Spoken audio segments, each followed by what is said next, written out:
नमोस्तु नमोस्तु नमोस्तु। और मैं निवेदन करूंगा प्रथम प्रश्न के लिए श्रीमान मुकेश जी परिवार को। आचार्य विद्यासागर जी मुनि महाराज की जय। तय मुनि राजों के चरण बिंद मेरा कोटि कोटि बार नमोस्तु नमोस्तु नमोस्तु। महाराज जी मेरा प्रश्न ये है कि 100 सवासों लोगों के साथ सखर जी में सिद्ध क्षेत्र पर आपके सानिध्य में विधान करने के लिए मेरे कैसे भाव हुए। और दूसरी बात ये है कि मेरे जो नाते रिश्तेदार हैं इस तरह जी सब मेरे को कर्ता बना रहे हैं कि आपकी वजह कर्ता मेरे को बना रहे हैं कि आपकी वजह से हम लोगों को विधान करने का सौभाग्य मिला। लेकिन मेरी ऐसी मान्यता है, मैं ऐसा सोचता हूँ इन सब लोगों का उपादान जोर मार रहा था, मैं तो निमित्त बना हुआ हूँ। दूसरी बात एक जो मेरी शंका ये है कि मैंने जो पढ़ा है कि सम्यक दृष्टि उंगलियों पर गिनने लायक है। तो जैसे हम जैसे हजारों लोग सच्चे देवशास्त्र गुरु पर श्रद्धान 6 द्रव्य 9 पदार्थ 7 तत्वों पर श्रद्धान करते हैं, तो हम अपने आप को कौन से सम्यक दृष्टि माने?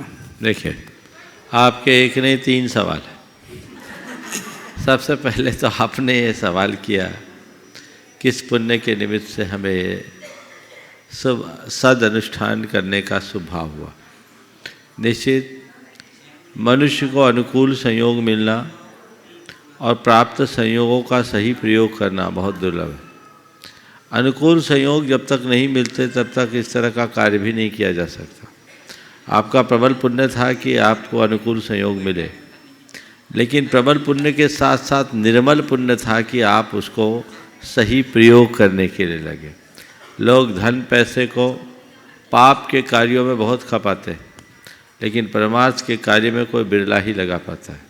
हमारी भावना और कोशिश होनी चाहिए कि हम पारमार्थिक कार्य में ही अपने धन का सदुपयोग करें।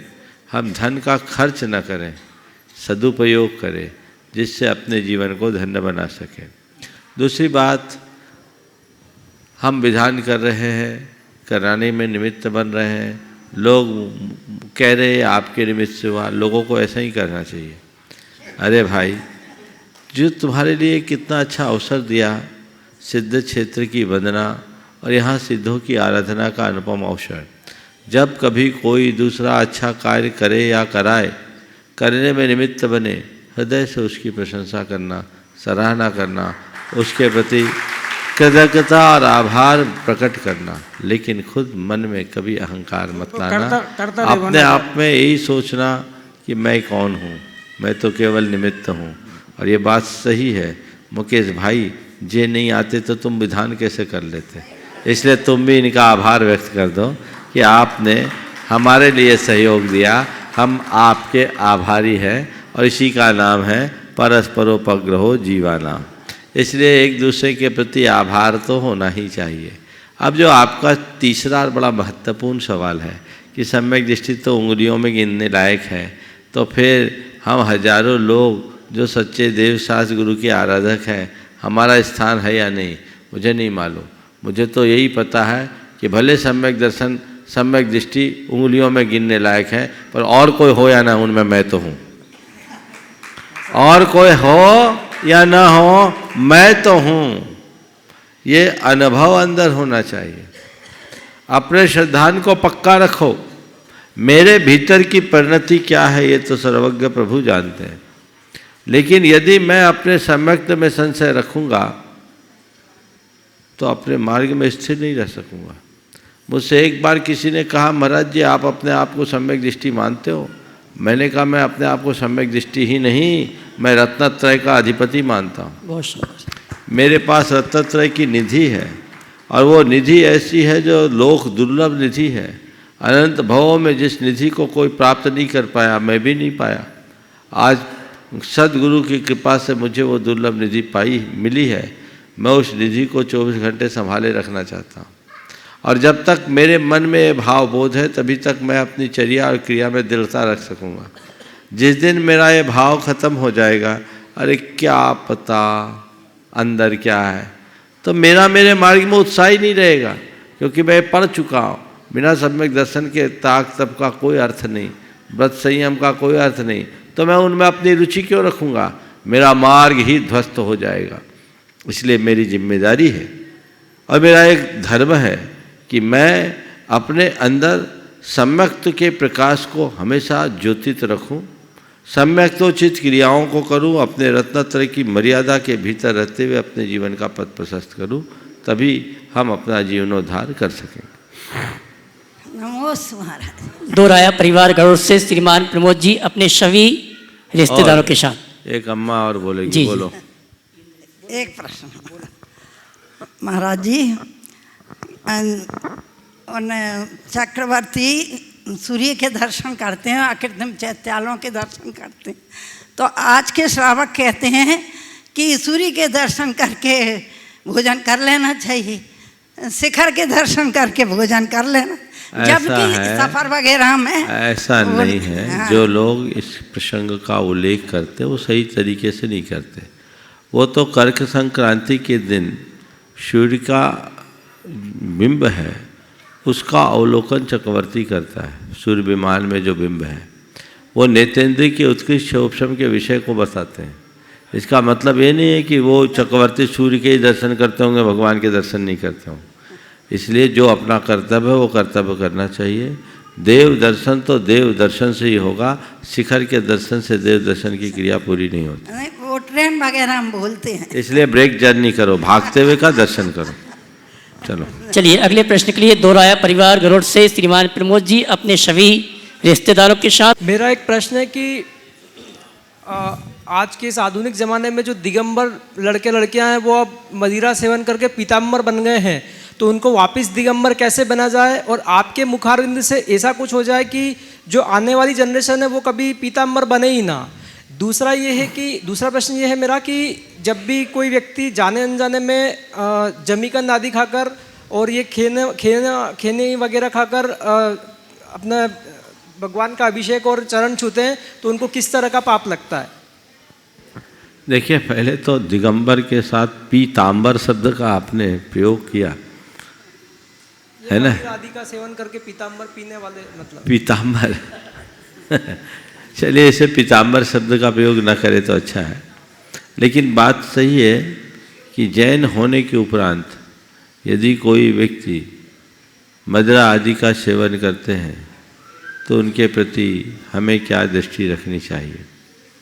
सबसे पहली बात तो ये है कि भटकाव किसी में भी आ सकता है। हमें चाहिए कि जिनके मन में भटकाव आया है उनमें बदलाव लाए और जो बचे हुए हैं उनमें ठहराव लाए। जिनमें भटकाव है उनमें बदलाव की संभावना है और जो साधारण है उनमें ठहराव, ये जरूरी है। और ये तभी संभव होगा जब हम संस्कारों का संघनाद करेंगे। बचपन से बच्चों के हृदय में हम अपने जीवन की मर्यादा का पाठ पढ़ाएं, उन्हें उनके मर्यादा का बोध कराएं।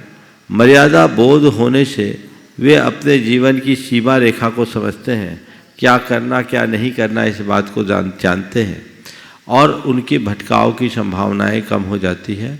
उन्हें हम वैसा ही वातावरण दें और उन्हें उनकी संगति के प्रति भी बहुत सावधान करें। यदि ऐसा करते हैं तो वो भटकाव उनका रुक सकता है। कदाचित जो भटक गए हैं, ऐसा नहीं है कि जो भटक गए वो बहक ही गए। भटकने वाले लोगों को बदला भी जा सकता है। यदि हम प्यार से उन्हें समझाएं, संबोधें, तो उनके जीवन में बड़ा बदलाव आता है। मेरे संपर्क में ऐसे सैकड़ों युवक हैं, अनेक युवतियां हैं जिनमें ऐसा भटकाव कभी था और आज ऐसा बदलाव आया जिसे देखकर कोई मान भी नहीं सकता कि कभी इनके साथ ऐसा भी कुछ था। तो हम भटकाव में बदलाव लाएं और जो शेष है उनमें ठहराव लाने की कोशिश करें तो जीवन में ये सब कुछ घटित होगा। और दूसरा जो आपने सवाल किया कि जमीकंद आदि का सेवन करने वाले लोग भगवान का स्पर्श करते हैं, उन्हें स्पर्श करने देना चाहिए या नहीं, मैं कहता हूँ उनका भगवान का स्पर्श मत छुड़ाओ, उनकी जो अशुद्धियाँ हैं उनको दूर करो। धीरे धीरे प्यार से समझाने से वो हट सकते। बिंधाल में आए हुए चंदेरी के सभी यात्री अमित जी चंदेरी जी के साथ। मुनि संघ के चरणों में चंदेरी जैन समाज एवं समस्त कठरिया परिवार का करबद्ध नमोस्तु नमोस्तु नमोस्तु इच्छा में महाराज जी। मेरा प्रश्न व्यवहारिक संदर्भ में है कि अगर महाराज श्री पैतृक संपत्ति के बंटवारे में अगर भाई लोग बेईमानी करते हैं तो क्या वो बेईमानी का पैसा फलीभूत होता है, और इस कर्म के द्वारा क्या उनको कौन सा पाप कर्म का बंध होता है? अरे बेईमानी तो कहीं भी फलीभूत नहीं होता, फिर पैतृक संपत्ति में करेंगे तो और फलीभूत नहीं होगा।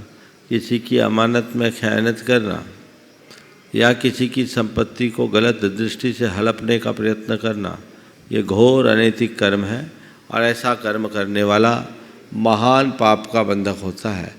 हमारे शास्त्रों में ऐसे लोगों के लिए नरकायु और तिर्यंचायु के बंध के योग्य बताया है। तो वो लोग अपनी दुर्गति सुनिश्चित कर रहे हैं, ऐसा समझना चाहिए और ऐसी बातों को देखकर जीवन में एक संकल्प लेना चाहिए कि हमें कभी ऐसा कृत्य नहीं करना। वीनी जैन, भवानी मंडी। सभी मुनिराजों को त्रय बार नमोस्तु नमोस्तु नमोस्तु। महाराज जी, जिस तरह समय निरंतर चलता रहता है, कभी थकता नहीं, कभी रुकता नहीं, कभी डगमगाता नहीं, तो हम क्या करें ऐसा कि हम भी समय की तरह बन सकें? बहुत अच्छा सवाल किया। समय अनवरत गतिमान है, ऐसा हम क्या करें कि समय की तरह चल सके। कुछ मत करो, केवल समय को पहचान लो। जो समय को पहचानता है वही समय के साथ चल पाता है और समय उसका ही साथ देता है। हम लोगों की बड़ी कमी है कि हमें अपने समय का बोध ही नहीं, न मूल्य न महत्व। इसलिए हमारा समय कैसे बीत जाता है पता ही नहीं चलता। व्यर्थ के कामों में हमारी शक्ति नष्ट होती है और जो असल काम है वो हमारे हाथ से छिटक कर रह जाता है। तो हम व्यर्थ के कामों में उलझने की जगह अच्छे कार्यों में उत्साहित होकर कार्य करेंगे तो इस तरह की दुविधाएं कभी भी निर्मित नहीं होंगी। नमोस्तु गुरुदेव। महाराष्ट्र के जयसिंह, कोल्हापुर और आसपास के ग्रामों से पधारे सभी महाराष्ट्र के श्रावक श्रीमान विनोद जी, मखदूम जी के साथ गुरुकुल प्रणेता परम पूज्य 108 समंतभद्र जी महाराज द्वारा स्थापित श्री बाहुबली विद्यापीठ की ओर से और हमारी दिव्यांग संस्था की ओर से गुरुवर के चरणों में कोटि कोटि नमन करता हूँ। हमारे जो दिव्यांग साथी जन आए हैं उनको भी यहाँ पे उपस्थित होने के लिए आमंत्रित करता हूँ। आप खड़े हो जाए। महाराज जी, हमारा प्रश्न है कि हम दिव्यांग लोगों को लेकर यहाँ पे आपके दर्शन के लिए आए हैं। हमारा प्रश्न है कि गुरुकुल शिक्षा प्रणाली का महत्व अनन्य साधारण है। हमारे बाहुबली में जो छात्र पढ़ते हो लौकिक शिक्षा के साथ नैतिक शिक्षा ले रहे हैं, लेकिन आज समाज की मानसिकता ये जो गुरुकुल प्रणाली है उससे दूर जा रही है, उनकी मानसिकता कम हो रही है। ये आगे के समाज के लिए क्या उचित रहता है? और दूसरा प्रश्न है कि गुरुकुल शिक्षण प्रणाली और आज की शिक्षण प्रणाली के बारे में आपके अनमोल विचार हमारे लिए बहुत ही महत्वपूर्ण होगा। गुरुवर के चरणों में कोटि कोटि। भारत की जो प्राचीन शिक्षा प्रणाली थी वो गुरुकुल प्रणाली ही थी, जहाँ किताबों को रटाया नहीं जाता था, जीवन का विज्ञान सिखाया जाता था। जहाँ बच्चे चाहे वो राजपुत्र हो, श्रेष्ठी पुत्र हो या साधारण व्यक्ति, सभी समान रूप से पढ़ते थे और भारत में उस समय शिक्षा का स्तर बहुत अधिक था। हर कोई शिक्षित होता था और वो शिक्षित होने के बाद इस लायक हो जाता था कि वो अपने और अपने परिवार का भरण पोषण कर सके। वहाँ अक्षर ज्ञान देना मात्र उसका लक्ष्य नहीं रहता था, बच्चे को कला और गुणों में निपुण और निष्णात बनाना ही मूल लक्ष्य रहता था। मनुष्य जैसे जैसे अपने कला गुणों में निपुण होता है वैसे वैसे उसके कौशल का विकास होता है और यही उसके आगे के जीवन के निर्वाह का मूल आधार बनते। अंग्रेज़ों ने इस व्यवस्था को छिन्न भिन्न कर दिया और 1856 के बाद से जो हमारी शिक्षा नीति में बदलाव आया उसका परिणाम हम सबके सामने है। आज गुरुकुल प्रणाली तो छिन्न भिन्न हो गई क्योंकि उस नीति को प्रतिबंधित कर दिया गया था अंग्रेज़ों के द्वारा। वर्तमान में जो भी शिक्षा पद्धति हो मैकाले के अनुसार है और धीरे धीरे अंग्रेजी माध्यम के प्रति बढ़ते हुए झुकाव ने हमारी पीढ़ियों की मानसिकता को बुरी तरह बिगाड़ दिया। नतीजा हम लोगों के सामने है। इससे बचने के लिए कई बार गुरुदेव ने भी कहा है कि हमें वही प्राचीन पद्धति को आगे बढ़ाना चाहिए। देश में ऐसे कई जगह गुरुकुल संचालित हो रहे हैं जहाँ बिना किसी उपाधि के, बिना किसी डिग्री के बच्चों को पढ़ाया जाता है और उन्हें आदमी बना करके एक अच्छा नागरिक बनाने का प्रयास किया जा रहा है, लोग कर रहे हैं। तो काश ऐसी प्रवृत्ति को हम बढ़ावा दें तो चीज़ें हमारे अनुकूल हो सके और हम बेहतर भारत का निर्माण कर सकें। वर्तमान में आपने गुरुकुल की बात की, समंतभद्र महाराज की बड़ी कृपा रही है समाज में, जहाँ उन्होंने अनेक शिक्षण संस्थान खोले जिसका नाम गुरुकुल के रूप में रहा। पर उसमें भी विडंबना ये है, नाम तो गुरुकुल है पर शिक्षा की प्रणाली तो वही है जो अंग्रेज़ों के द्वारा संचालित रही है। और चूँकि लोगों का रुझान अर्थकरी विद्या पर है, अब लोग बिना डिग्री के नौकरी कैसे मिलेगी, इस चक्कर में उस तरफ भागते हैं और उसका ही दुष्परिणाम होता है कि पटवारी के लिए यदि कहीं कोई वैकेंसी निकलती है तो पीएचडी करने वाला उसमें एप्लीकेंट बनता है। तो ये बड़ा एक उपहास है वर्तमान शिक्षा पद्धति का।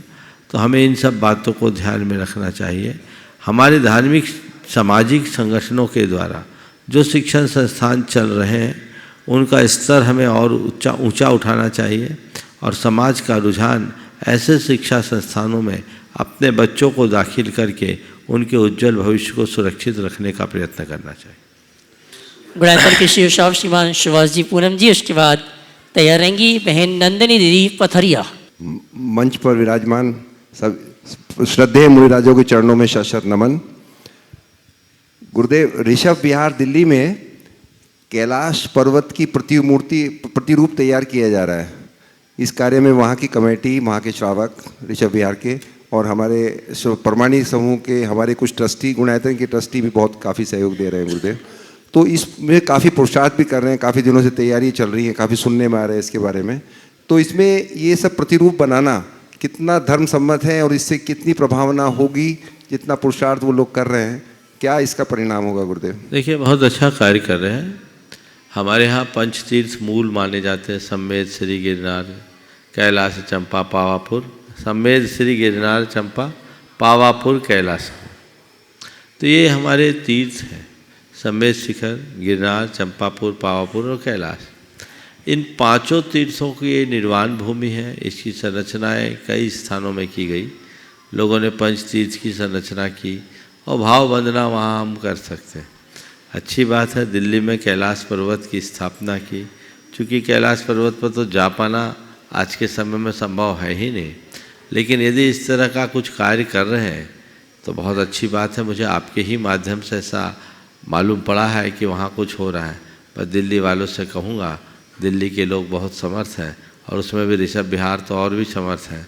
तो अब कर ही रहे हो तो ऐसा कर दो कि पूरा कैलाश ही दिखे। और टेक्नोलॉजी में ऐसी व्यवस्थाएं हैं, आप केवल एक स्ट्रक्चर खड़ा ना करें, ऐसा कुछ कर सकते हैं। आज अगर आप सही उपयोग करें तो लोग कुछ पल के लिए भूल जाए कि हम किसी और दुनिया में हैं, उन्हें लगे साक्षात कैलाश पर्वत पर है। और यदि ऐसा करते हैं तो वो हम सब के लिए बहुत अच्छा है। सभी को आशीर्वाद।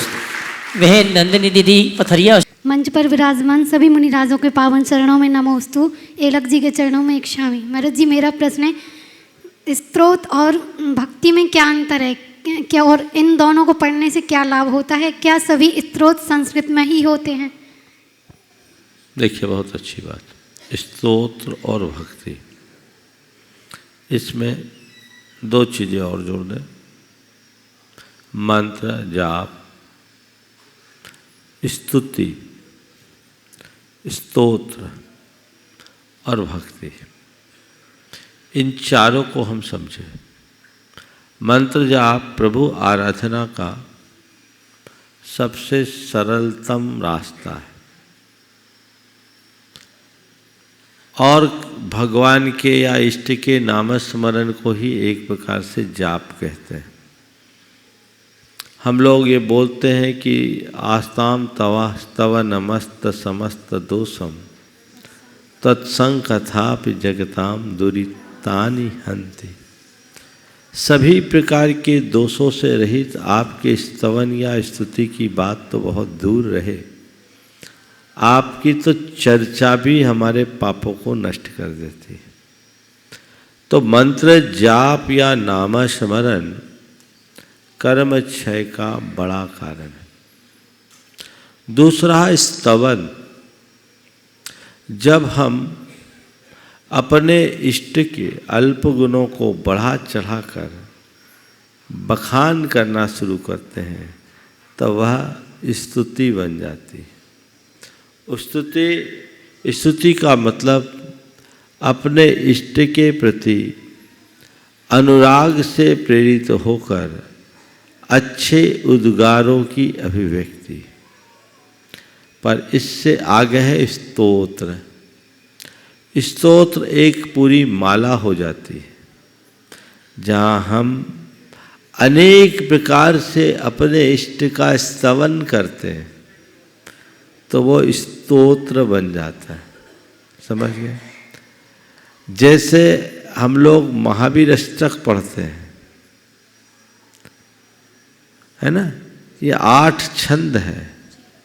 इस छंद में एक ही भगवान का स्तवन है, इसे स्तोत्र के रूप में ले सकते हैं। इसी तरह भक्तामर पढ़ते हैं, वो स्तोत्र के रूप में ले सकते हैं। और जब हम स्वयंभू स्तोत्र पढ़ते हैं तो पूरा तो 24 भगवान को पढ़ ले तो स्तोत्र है, और जब हम स्तवन करने लगे अकेले आदिनाथ भगवान का नाम स्मरण करना है तो ऋषभजन स्तवनम, अजितनाथ स्तवनम, ऐसे स्तवन होता है। स्तवन में सीमित अभिव्यक्ति होती है, स्तोत्र में विशेष। अब चौथा है भक्ति। तो भक्ति का मतलब है भाव विशुद्धि युक्त अनुराग। चाहे मंत्र जाप हो, स्तुति हो या स्तोत्र, ये सब हमारे भाव भक्ति की अभिव्यक्ति के ही आधार है। आपने पूछा है क्या हिंदी में भी ऐसा हो सकता है, और अभी तो प्रायः सभी का पद्यानुवाद हिंदी में हो ही गया है। कुछ हिंदी की भी स्तुतियाँ लिखी गई है और उनको हम स्तुति और विनती के रूप में कह देते हैं। स्तोत्र शब्द मूल रूप से संस्कृत का शब्द है, इसलिए उसको संस्कृत भाषा में लोग प्रमुखता देते हैं, लेकिन ऐसा नहीं है। हमारे भावाभिव्यक्ति का एक माध्यम है और उस माध्यम के अनुसार किसी भी भगवान का स्तवन हम सतत कर सकते हैं, जो स्तोत्र का रूप लेता है। नमोस्तु नमोस्तु नमोस्तु। एलक महाराज जी को एक शामी। महाराज जी, जब हम अपने इष्ट गुरुओं से दूर होते हैं तो मन बहुत दुखी रहता है और किसी भी कार्य में मन नहीं लगता। महाराज जी, जब आप आचार्य श्री जी से दूर हुए तो आप अपने आप को कैसे संभालते हैं महाराज जी? देखो, तुम ही लोगों का उदाहरण दे देता हूँ। कोई लड़की का जब विवाह होता है, पहली दूसरी बार जब ससुराल से आती है या मायके से ससुराल जाना होता है तो रोती है। रोती कि नहीं रोती? हाँ। बाद में अब हमारा ठिकाना ही वही है, रोने से क्या होगा, होता है ना। तो जब ये आप लोगों के ही अंदर ऐसी स्थिति बन जाती है तो हम साधुओं की बात तो बिल्कुल अलग है। हम लोगों के लिए गुरु के सानिध्य से ज़्यादा महत्वपूर्ण गुरु आज्ञा का अनुपालन है। उनकी आज्ञा के अनुपालन में हम अपने आप को समझते हैं, यही हमारे जीवन की धन्यता का आधार है। और गुरुदेव हमेशा कहते हैं, क्षेत्र की दूरी दूरी नहीं होती, भावों की दूरी दूरी होती। समझ गए? और गुरुदेव ने एक बहुत अच्छा हाइकू अभी सुना है कुंडलपुर में, शायद आप लोगों ने प्रत्यक्ष सुना होगा। क्या बोलते हैं? भले दूर हूँ पर भेज देता हूँ अपनापन, है ना। तो बस यही उनकी कृपा है जो हम सबके लिए संबल बनती। नमोस्तु महाराज। गुणायतन ट्रस्टी इंजीनियर श्रीमान चंद्रशेखर जी विदिशा, आर्किटेक्ट गुणायतन, उसके बाद गुणायतन संरक्षक बावरिया परिवार से सुरेश जी, रेखा जी, प्रीति, अंकित, प्राची, अंकित, सिद्धार्थ, पूजा, रामगंज मंडी। ओम। मंचासीन समस्त महाराज श्रीयों के चरणों में मेरे और मेरे परिवार की तरफ से नमोस्तु नमोस्तु नमोस्तु। महाराज श्री, सृष्टि की रचना अनादिकाल से है, तो सबसे पहले जो जीव उत्पन्न हुए होंगे तो उनकी गति कैसे निर्धारित हुई होगी कि आप मनुष्य गति में जाएंगे, आप देवलोक गति में जाएंगे, आप त्रियंच गति में जाएंगे? इसका उत्तर आपके सवाल में ही। आपने अभी कहा सृष्टि की रचना अनादिकाल से है, तो जो अनादि उसका कोई आदि नहीं, तो फिर सबसे पहले का सवाल कहाँ से है? सबसे पहले तो तब होगा जब कोई बिगिनिंग पॉइंट हो। महाराज श्री, आज की डेट में हम मानते हैं कि जो भी निर्धारण होता है कर्मों के आधार पे होता है। वो माना, पर सबसे पहले तो वही तो जानना चाहता हूँ महाराज श्री। जब आप अनादि बोल रहे हो तो सबसे पहले और पीछे की बात ही नहीं, ये चक्र है जो चला आ रहा है अनादि का, समझ गए? और अनादि से चला आ रहा है, चलता रहेगा। संसार में जितने भी जीव हैं वे सब अनादि से कर्म संयुक्त है, कर्म रहित कोई नहीं। जैसे सोना जब कभी भी हमें उपलब्ध होता है, मूलतः कहाँ होता है? माइंस में, ओर के रूप में होता है ना। Yes. अयस्क के रूप में होता है। उस अयस्क में सोना किसी ने मिलाया नहीं, वो स्वाभाविक रूप से प्रकट हुआ है। इसी तरह ये आत्मा भी अनादि से कर्म सहित है, पर जैसे सोने के ओर को तपा गला कर उसकी कालिमा किट्टिमा को दूर करके उसके भीतर से सोने को प्रकट किया जा सकता है, वैसे ही आत्मा तब साधना के बल पर अपने कर्म कलुष को गलाकर परमात्मा बन सकती है। हमारी साधना यही है, जो आत्मा अपनी चेतना को पहचानती और तब साधना के मार्ग में लग जाते, वे ही सच्चे अर्थों में अपना कल्याण कर पाते। तो ऐसा कोई समय नहीं जहाँ सृष्टि का कोई आदि बिंदु हो। यह अनादि से है, अनंत काल तक चलेगा, लेकिन जिसकी चेतना जागेगी उसकी इस अनादि का अंत भी होगा, ऐसा समझना चाहिए। नमोस्तु महाराज श्री। गुणायतन संरक्षक श्रीमान सुरेश जी, रेखा जी, रामगंज मंडी, अपनी बिटिया दवांत पुत्र पुत्रवधू के साथ। सदियाँ गुजर गई ये रहते, फिर भी करता प्रीत को, किंतु समझ न पाया अब तक दुनिया की इस रीत को। चल प्रपंच का बना हुआ है, चल प्रपंच का बना हुआ है, केवल माया जाल रे, पीछे खड़ा लुटेरा अपनी पूंजी जरा संभाल रे। महाराज जी, एक तो कहते हैं कि सबको छोड़ो, और फिर ये कौन सी पूंजी को संभाल के रखना है? क्या तिजोरी में रखने वाली है, क्या दूसरी कोई पूंजी है? देखो, बहुत अच्छी बात है, सब कुछ छोड़ने की बात भी कर रहे हैं और संभालने की भी बात कर रहे हैं। मैं भी आपसे ही कहता हूँ, जो तुम्हारा उसे संभालो और जो तुम्हारा नहीं है उसे छोड़ो। हम लोगों के साथ मुश्किल ये है कि जो हमारा नहीं है उसे सहेजने में लग जाते हैं, और जो हमारा उस पर हम ध्यान ही नहीं देते।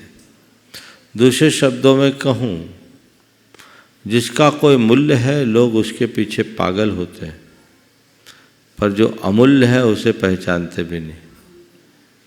धन दौलत संपत्ति जो कुछ है इनका मूल्य है, और मूल्य चुका कर इन्हें दोबारा हासिल भी किया जा सकता है, लेकिन अपनी आत्मा को, आत्मा के गुणों को हम मूल्य दे करके नहीं पा सकते।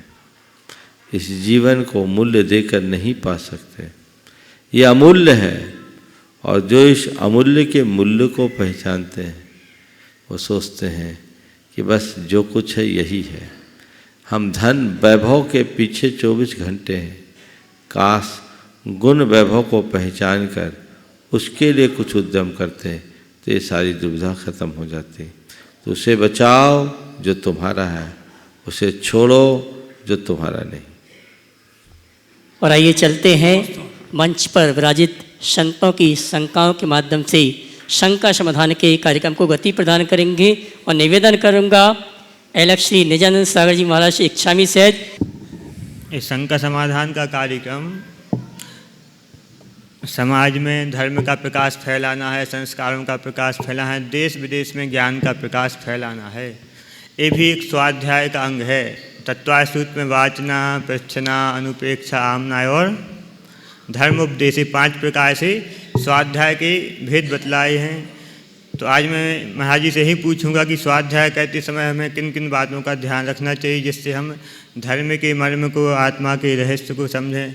आचार्य जिनसेन स्वामी ने, जयसेन आचार्य ने स्वाध्याय के समय 5 बातों का ध्यान रखने का बताया है। शब्दार्थ, मतार्थ, नयार्थ, आगमार्थ और भावार्थ। तो हम किस प्रकार से इनको समझें 5 को, क्योंकि लोग स्वाध्याय तो सभी लोग करते हैं, कराते हैं, परंतु धर्म के मर्म को, शास्त्रों के रहस्य को, आत्मा के असली स्वरूप को बहुत कम लोग ही जान पाते हैं। धन्य है मुनिराज जिन्होंने स्वाध्याय करके अपनी आत्मा के असली स्वरूप को जाना ही नहीं बल्कि अनुभव किया है। ऐसे मुनिराजों को नमोस्तु करके यही पूछना है कि हम भी स्वाध्याय करके अपनी आत्मा के असली स्वरूप को कैसे जानें, किस प्रकार से शब्दार्थ, मतार्थ, आगमार्थ, नयार्थ और भावार्थ को प्राप्त करें, किस प्रकार शब्द ब्रह्म से अर्थ ब्रह्म, अर्थ ब्रह्म से ज्ञान। स्वाध्याय करते समय जब हम अर्थ निकालें तो शब्दार्थ, नयार्थ, मतार्थ, आगमार्थ और भावार्थ, ये 5 बिंदुओं को जब तक हम नहीं जानेंगे तब तक हम सही अर्थ नहीं निकाल पाएंगे। एक शब्द का अर्थ होता है, उसको हम बोलेंगे शब्दार्थ। जैसे आप लोग तत्वार सूत्र पढ़ते हो, एक सूत्र आता है न देवाहा।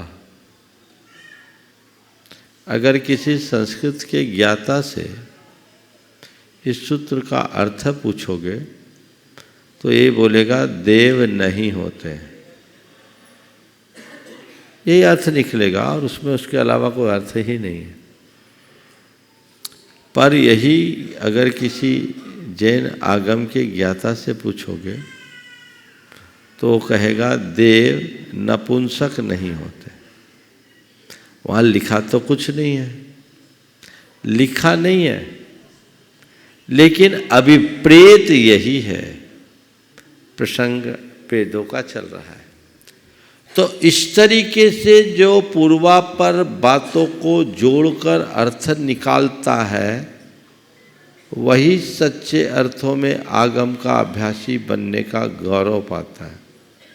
जो इस तरीके से नहीं कर पाता वो बीच में ही अटक भटक जाता है। तो हमारे जीवन में इस तरह का कोई अटकाव या भटकाव ना आए, इसलिए शब्द के अर्थ को देखो, फिर नए के अर्थ यानी किस अभिप्राय से, किस दृष्टि से, किस विवक्षा से ये बात कही जा रही है इसको देखो। फिर इसके बाद देखिए कि इसका आगम का आधार क्या है, आगम में इस बात को क्या कहा जाता है। फिर मत, इसका निष्कर्ष निचोड़ क्या निकलता है, हमारा मत, हमारा सिद्धांत इस संदर्भ में क्या कहता है, और फिर है इसका भाव यानी सार क्या है। जब 5 चरणों में हम देखते हैं तब कहीं किसी शब्द का सच्चा अर्थ निकाल पाते हैं, अन्यथा लोग अर्थ का अनर्थ कर देते हैं। और आजकल यही हो रहा है, कहीं की बात को कहीं से जोड़ देने से मामला गड़बड़ होता है। इसलिए स्वाध्याय करते समय हमें इन बातों का ध्यान रखना चाहिए और ऐसे ही व्यक्ति के श्रीमुख से स्वाध्याय करना चाहिए जिसको आगम का पूर्ण अधिकार हो और इन 5 बातों का ध्यान रखता हो। साथ ही आपने पूछा स्वाध्याय करते समय हम किन बातों का ध्यान रखें। सबसे पहला काम, स्वाध्याय करते समय विनय का ध्यान रखें। विनय के बिना ज्ञान की प्राप्ति नहीं होती। जिनवानी को आप अपने नाभि से ऊपर रखें, पैरों में जिनवानी न रखें, हाथ पांव छूते हुए, हिलते हिलाते हुए स्वाध्याय न करें। कंधे में लटका करके लोग लेकर के चलते हैं जैसे वो स्कूल का स्कूल की पुस्तकें ये ठीक नहीं, नाभि से ऊपर रखनी चाहिए, उसे हृदय से लगाओ या सिर पर रख करके चलो, उत्तम यही है। तो विनय का पूर्ण ध्यान रखना चाहिए, उच्चारण की शुद्धि रखनी चाहिए और विनय बहुमान पूर्वक जिनवानी को पढ़ना शुरू करना चाहिए और एक समय तय करके पढ़ना चाहिए, कम से कम इतने दिन तो पढ़ें और एक ग्रंथ पूर्ण करने के बाद ही दूसरे ग्रंथ को छोड़ना पढ़ना चाहिए। नहीं तो आज लोगों ने आदि पुराण पढ़ा, कल हरिवंश पुराण पढ़ा, परसों पद्म पुराण, चौथे दिन उत्तर पुराण और पांचवें दिन एक नया पुराण रच दिया, तो ये मामला गड़बड़ हो जाता है। प्रसंग को पूरा करेंगे तो ही उसका सही लाभ मिलेगा। अगली शंका के लिए निवेदन है परम पूज्य मुनिवर शीतल सागर जी महाराज के श्री चरणों में। ओम नमः सिद्धिभ्यां। ये धार्मिक क्रियाएं सभी लोग करते हैं, स्वाध्याय करते हैं, पूजन करते हैं, दान करते हैं। इसमें पुण्य काफ़ी मिलता होगा इनको, सब लोग देवगति जाएंगे, भोग भूमि जाएंगे, लेकिन उतनी सीटें वहाँ है कि नहीं है। तो इसका कारण मुझे लगता है कि साथ साथ जो लोग नेगेटिव मार्किंग भी कर रहे हैं। नेगेटिव मार्किंग कैसे, जैसे हमारे देश में अभी कॉस्मेटिक्स का मार्केट बहुत ज़्यादा बढ़ रहा है। कोई भी प्रसाधन सामग्री जब बनती है तो वो जानवरों पे टेस्ट की जाती है और अब वो चित्र में देखा कि बंदरों के, खरगोश के और कुत्तों के मुख में गैस के पाइप्स डाले गए और उनके गले में कट लगा के उनकी लार निकाली गई और उस लार का उपयोग ये कर रहे हैं लिपस्टिक को चिपचिपा और शाइनर बनाने के लिए। इन चीज़ों का उपयोग करके हम दान कर रहे हैं, पूजन कर रहे हैं, स्वाध्याय कर रहे हैं। कोई भी शैम्पू बनता है, कोई भी कॉस्मेटिक बनता है तो उसको पहले टेस्टिंग के लिए खरगोश की आंखों में डाला जाता है। कितने खरगोश अंधे हो जाते हैं, कितने तड़प के मर जाते हैं। एक शैम्पू का फॉर्मूला मार्केट में आने के पहले कितने चेंजेस कर करके उसको टेस्ट किया जाता है जानवरों के ऊपर, उनकी स्किन जल जाती है, तड़प तड़प के मर जाते हैं। नेल पॉलिश में मछलियों की स्केल्स का यूज़ होता है। साबुन में जो TFM लिखा रहता है, टोटल फैटी मैटर, ये चर्बी, कितनी चर्बी डली हुई है वो बताती है। सोडा में मटन टेलो, चर्बी का तेल होता है। तो इन सब चीज़ों का उपयोग करके हम बहुत पाप कमा रहे हैं, वो ज़्यादा खतरनाक है, या उसको हम कैंसिल कर सकते हैं पूजा से, स्वाध्याय से, दान से। मुनीष, देखिए बहुत अच्छी बात है। मैं महाराज से के इस बहुत गंभीर सवाल के उत्तर में एक वाक्य दूंगा। पहली बात, आप पाप काटने के लिए धर्म करते हो या पाप त्यागने के लिए? अगर आप पाप काटने के लिए धर्म करते हो तो समझ लेना तुम काटते कम हो और बांधते ज़्यादा हो। तुम्हारी गाड़ी तो गर्त में ही जानी है। और जैसा महाराज जी ने कहा कि ऐसे लोग सद्गति के पात्र नहीं बन सकते जो पापमय जीवन जीते हैं। हम लोग ने धर्म और धार्मिक क्रियाओं को पाप काटने की मशीन की तरह इस्तेमाल करना शुरू कर दिया। जो करना है, जैसा करना करते जाओ, घंटे भर पूजा पाठ कर लो, थोड़ा दान दे दो, व्रत उपवास कर लो, सब पाप धुल जाएगा। इतना सरल नहीं है। तो मैं आप सबसे कहता हूँ, धर्म करने से पाप कटता है, इसमें संशय नहीं है, लेकिन पाप काटने से भी ज़्यादा जरूरी पाप को त्यागना है।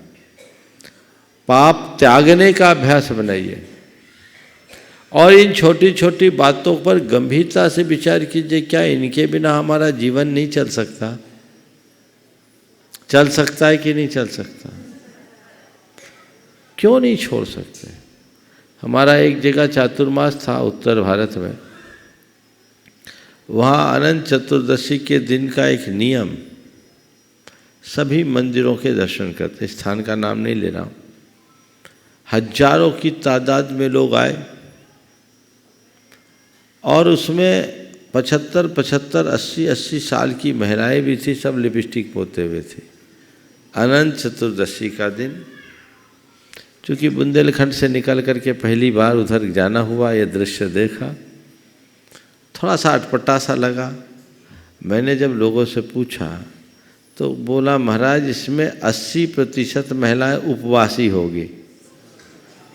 अनंत चौदस का दिन उपवास कर रहे हो, सब मंदिरों के दर्शन करने जा रहे हो, पर लाली पोत के ही जा रहे हो। ये अंधानुकरण है। ऐसे कृत्यों से अपने आप को बचाइए। मैं आपसे श्रृंगार का निषेध नहीं करता, आपको जितना श्रृंगार करना है करिए, पर एक वाक्य याद रखिए, अपने श्रृंगार में किसी का संहार न हो। वही श्रृंगार अपनाने योग्य है जिससे औरों का संहार बचे टले। ये तो केवल एक मन का भ्रम है, इनसे बचना चाहिए। इनका प्रयोग कम से कमतर होना चाहिए। वैकल्पिक रूप में बहुत सारी चीज़ें ऐसी जो हर्बल के रूप में प्रसिद्ध हो गई, जिनके संदर्भ में कहा जाता है कि ये पूरी तरह से प्राकृतिक है और इनका उत्पादन बगैर किसी परीक्षण के होता है। यदि ऐसा है तो मैं उसका निषेध नहीं करता। आपके श्रृंगार और साज सज्जा से हमें कोई गुरेज नहीं। हमें तो केवल एक ही बात का दुख है कि कम से कम किसी की हत्या तो उसमें न हो। और ये सब कार्य, बुरा मत मानना, महिलाओं द्वारा ज़्यादा होते हैं। जबकि आप महिला हो, आपके पास माँ का हृदय है, आपके हृदय में अधिक संवेदना होनी चाहिए, संवेदनशीलता होनी चाहिए। ये चीख पुकार उन्मुख प्राणियों की तुम्हारे कानों में क्यों नहीं गूंजती? उनकी कराह और आह तुम्हें क्यों नहीं सुनाई पड़ती? यदि ये बात तुम्हारे दिल में बैठ जाए तो फिर कभी इस तरह के प्रसाधन सामग्री के आलंबन की आवश्यकता ही नहीं पड़ेगी। प्रकृति ने खुद तुम्हें सजा कर भेजा है। अपने प्राकृतिक रूप को निखारने की कोशिश करो तो जीवन धन्य होगा। बाकी ये तो हमारी खुद की केवल मान्यता है कि ऐसे में हमारा लुक अच्छा लग रहा है, ये उचित नहीं है। तो मैं पुनः कहूँगा, अपने हृदय को संवेदनशील बनाए और पाप से बचने का भाव जगाए। पाप को त्यागे। जब तक पाप को नहीं त्यागते तब तक जीवन आगे नहीं बढ़ सकता। अंदर से ऐसा भाव होना चाहिए कि मुझे इस तरह के कोई भी सामग्री का प्रयोग नहीं करना जिसमें किसी प्रकार की प्रत्यक्ष अप्रत्यक्ष हिंसा हो। इससे आप बचेंगे, तभी अपने जीवन को बेहतर बना सकेंगे। अगली शंका के लिए मुनिश्री निर्वेक सागर के स्त्री चरणों में बारंबार आप सभी की ओर से नमोस्तु नमोस्तु। प्रासंगिक विषय को पुष्ट करते हुए एक और थोड़ी सी शंका इसी में रख देते हैं। ये हम सभी जानते हैं कि रात्रि भोजन करना पाप बंध का कारण है, किंतु एक व्यक्ति जो घर में रात्रि भोजन कर रहा है और एक व्यक्ति तीर्थ क्षेत्र में आकर के रात्रि भोजन कर रहा है, दोनों को एक जैसा पाप बंध होता है या उसमें कुछ तारतम्यता है? जब कभी हम तीर्थ क्षेत्रों पे जाएं, क्या वो क्रियाएं जो हमारे लिए गृहस्थ आश्रम में घर में करते हैं बाहर करें, इसमें कितना पाप का अंतर होता है, पाप बंध का? इस विषय को महाराज बहुत अच्छी बात पर महाराज श्री ने ध्यान आकृष्ट किया। तीर्थ क्षेत्र पावन भूमि के रूप में जाना जाता है, माना जाता है। और तीर्थ क्षेत्र में व्यक्ति को सामान्य जीवन से हटकर जीना चाहिए। अगर हम सामान्य जीवन की तरह तीर्थ क्षेत्र में भी अपना जीवन बिताएं तो इससे बड़ी विडंबना और कुछ नहीं होगी। मैं तो अनेक बार ये बता चुका हूँ कि तीर्थ क्षेत्र में आओ तो संयमी बनो, सदाचारी बनो और रोज़मर्रा की जीवनचर्या से हटकर कुछ करना शुरू करो, जीना शुरू करो। जब आप वैसा करेंगे तभी तीर्थ क्षेत्र में आपको कोई लाभ होगा। बेहतर तो ये है कि तीर्थ क्षेत्र में आए तो एकासन पूर्वक रहें, पूजा पाठ भजन भक्ति में अपना समय बिताएं, ताकि आपका सारा समय पुण्यमय हो और वो आपके जीवन में व्यापक बदलाव ला सके। पर ऐसा न भी हो तो कम से कम अभक्ष वस्तुओं का सेवन और रात्रि भोजन से तो बचें। मुझे तब बड़ा आश्चर्य होता है कि शिखर जी की वंदना करने वाले लोग भी नीचे उतरकर आगे पीछे कुछ न कुछ अपने पेट में डालते रहते हैं। ये सब चीज़ें महान पाप बंध का कारण है। हमारे तीर्थ क्षेत्र की असाधना का भी हेतु, वो जितना कर्म को झड़ाते हैं उससे कई गुना बांध लेते हैं। इसलिए हमारे शास्त्रों में लिखा है, अन्य क्षेत्रे कृतं पापम धर्म क्षेत्रे विनश्यति, धर्म क्षेत्रे कृतं पापम वज्रलेपो भविष्यति। अन्य क्षेत्र में किए गए पाप को तो हम धर्म क्षेत्र में नष्ट करते हैं, लेकिन धर्म क्षेत्र में यदि कोई पाप करेंगे तो वज्रलेप होगा। यहाँ पाप धोने आए हो या पाप बांधने, ये आपको तय करना है। संकल्पित हो जाइए कि मुझे यहाँ पर रात्रि में कुछ भी ग्रहण नहीं करना। जब आप इसको बचा पाएंगे तभी अपने जीवन में कुछ अच्छा कर सकेंगे। और आइए आप सभी की ओर से परम पूज्य मुनिवर प्रशांत सागर जी महाराज के श्री चरणों में नमोस्तु नमोस्तु नमोस्तु। एक जिज्ञासा है धर्म ध्यान को लेकर के। तत्वासोत के अलावा सर्वा सिद्धि राजवाड़ तेग धवला में गुणस्थान 4 से धर्म ध्यान स्वीकार किए हैं। वहाँ भेद नहीं किया गया है। गुणस्थान 4 में 2, 5 में 3, आगे और ज़्यादा। ये भेद मात मिलता है 24 ठाना में, जो कि ग्रंथ कहलाता है संकलित। इसमें आपके बारे में जानना चाहता हूँ। देखिए, आगमों में गुणस्थान परक धर्म ध्यान के भेद का कोई विशेष वर्णन नहीं है। एक कथन के अनुसार तो धर्मम अप्रमत्तस्य ऐसा उल्लेख तत्वानुशासनम ग्रंथ में मिलता है कि अप्रमत्त संयत को ही धर्म ध्यान होता है। जिनने चौथे से माना उनकी मैं बता रहा हूँ, वहीं आ रहा हूँ। और दूसरी तरफ हमारे शास्त्रों में चतुर्थ गुणस्थान से धर्म ध्यान माना। धर्म ध्यान के भेदों में कौन सा भेद कहाँ होगा कहाँ नहीं होगा, ये किसी भी मूल आगम के कर्ता के द्वारा देखने को नहीं मिला। धर्म ध्यान का विधान जरूर लिखा और तत्वार सूत्र ने तो स्वामी ही नहीं बताया कहाँ है कहाँ नहीं। तो ये चीज़ें हैं, अब ये परंपरा से चली आ रही है। आपने हमने सबने अपनी शुरुआत 24 ठाना से की है, तो हम लोगों को वही रटा हुआ है और जो रटा गया है वही आगे बढ़ाते जाएं, उसी में सार है। क्योंकि हमें गुरुदेव ने पढ़ाया, गुरुदेव को भी गुरुजी ने पढ़ाया, ये चला आ रहा है। 100-150 साल की परंपरा तो अभी 24 ठाना की है ही। तो ये चल रही है सो चल रही है, पर इसका कोई ठोस आधार नहीं दिखता कि आवृत्ति को विपाक विषय धर्म ध्यान होता है कि नहीं होता। इसका कहीं संस्थान विषय धर्म ध्यान होता है कि नहीं होता। इस बात का वर्णन किसी मूल शास्त्र में देखने को नहीं मिलता। आपकी दृष्टि में कहीं आया हो तो जरूर बताएंगे। इस प्रकार आज के इस सत्र को परम पूज्य गुरुदेव के चरणों में नमन अर्पित करते हुए यहीं पर विराम। बोलिए परम पूज्य आचार्य गुरुवर श्री विद्यासागर जी।